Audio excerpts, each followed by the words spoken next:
Hello. Hello. চুপ করে আছেন কেন? কেমন আছো?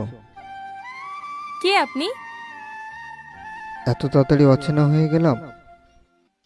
মানে? চিনতে পারছো না? না। কে আপনি? তাহলে পরিচয়টা না দেওয়াই ভালো। তবে একসময় শুধু রিংটোন শুনে বুঝতে পারতে আমি ফোন করেছি। ও, তুমি? যাক, তাহলে চিনতে কষ্ট হলেও ঠিকই চিনতে পেরেছো। কেন ফোন দিয়েছো? সরি বলার জন্য। সেটার আর দরকার নেই। আমার যে বলার সেদিনই বলে দিয়েছি। তুমি তো খুব সহজ করে বলে দিয়েছিলে, কিন্তু আমি যে সহজে মেনে নিতে পারছি না। আমার কিচ্ছু করার নেই। সত্যি কি কিছু করার নেই, নাকি করতে চাও না? যেটা তুমি ভাববে। আমার কি আর ভাবার ক্ষমতা আছে তোমাকে ছাড়া? কিন্তু আমার কোনো অপশন নেই। আচ্ছা, তুমি কি তার সাথে ভালো আছো? হ্যাঁ, আছি। অনেক। ও, ভালো। আচ্ছা, একটা কথা বলো তো, আমার অপরাধটা কি ছিল? তোমার কোনো অপরাধ নেই। অপরাধ হলো আমাদের রিলেশনের। আসলে তোমার সাথে আমার ম্যাচিং হয় না। পৃথিবীতে কেউ পারফেক্ট হয় না। ভালোবাসা মানেই তো তাকে ভালোবাসা দিয়ে নিজের মতো করে গড়ে তোলা। হবে হয়তো। আচ্ছা, আমি কি এতটাই অযোগ্য ছিলাম? হ্যাঁ। আমার উপহারগুলো ছোট হলেও তার মাঝে ভালোবাসা বিদ্যুৎ ছিল। সেটা তোমার কাছে, আমার কাছে না। সবকিছু জেনেই তো ভালোবেসেছিলে, তাহলে কাঁদালে কেন আমাকে? কি হলো, উত্তরটা দাও। আমি তোমার জন্য না, তাই। তাহলে শুরুতেই বলে দিতে পারতে, আমি ফিরে যেতাম। বুঝতে পারিনি। তোমার একটা বুঝতে না পারায় আজ আমার জীবনটা তছনছ করে দিল। সরি। হাসালে। খুব সহজ তাই না এটা বলা? হুম। যাই হোক, তুমি চলে যাওয়ার কিছুদিন পর একটা চাকরি পেয়েছি। শুরুতে 35,000 টাকা বেতন। ও, ভালো। আমার তো বাবা নেই, শুধু মা আছে। এই বেতনটা কি যথেষ্ট ছিল না আমাদের সংসারে?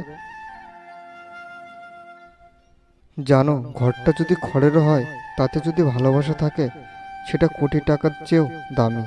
কিন্তু আফসোস, তুমি সেটা বুঝলে না। হুম। যার জন্য তুমি আমাকে ছেড়ে চলে গেলে, সে তোমাকে দামি উপহার দিয়ে সুখী করতে পারবে, কিন্তু মনের যে শান্তি সেটা দিতে পারবে? হবে হয়তো। তবে একটা কথা ঠিকই, তুমি আমার জীবন থেকে চলে না গেলে বুঝতেই পারতাম না যে জীবনটা কি। কি বুঝেছো? বুঝলাম যে এই পৃথিবীতে সত্যি ভালোবাসাগুলো মূল্যহীন।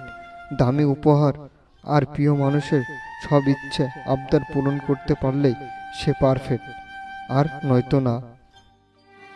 এমনটা নয়। তুমি তো এমনটাই করেছো। জানো, আজ আমার কাছে সব আছে, শুধু তুমি নেই। আমাকে দিয়ে কি করবা? টাকা দিয়ে তো জীবন চালাতে পারবো, কিন্তু জীবনটা গোছাতে তো ভালোবাসাই চাই। অন্য কাউকে ভালোবাসো? হ্যাঁ, বাসবো। তবে রিলেশন নয়, একেবারে বিয়ে। তবে নিজেকে না খুব অপরাধী মনে হচ্ছে। কেন? যাকে আমি বিয়ে করব, তাকে এই ভালোবাসাটা দিতে পারবো না। কিন্তু সে হয়তো আমাকে নিয়ে অনেক কিছু ভেবে রেখেছে, অথচ সে জানতে পারবে না এই মনটা যে অন্য কাউকে দিয়ে দিয়েছি।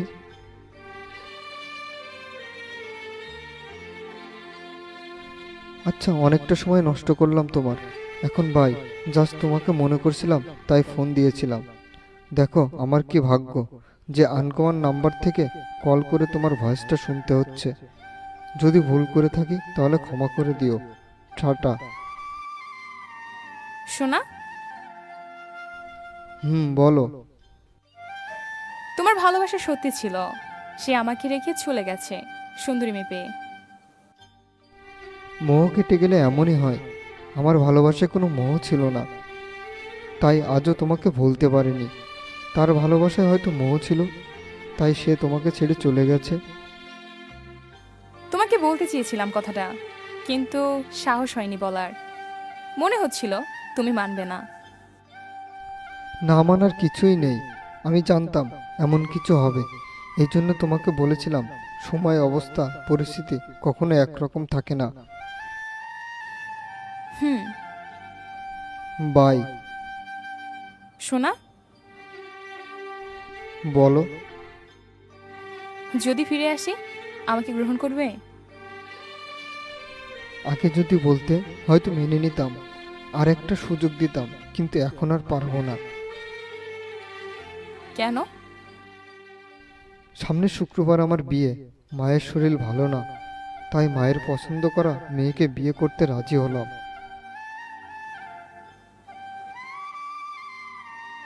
জীবনটা কত অদ্ভুত, তাই না?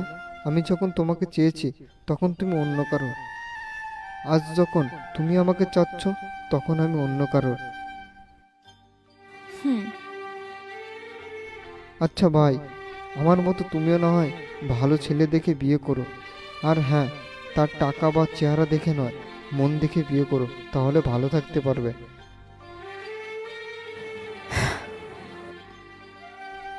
আচ্ছা রাখছি, আর কোনোদিনও ফোন করব না, কারণ ভালোবাসা এখন থেকে তাকে দিব যে আমার বাকি জীবনের অংশ হবে।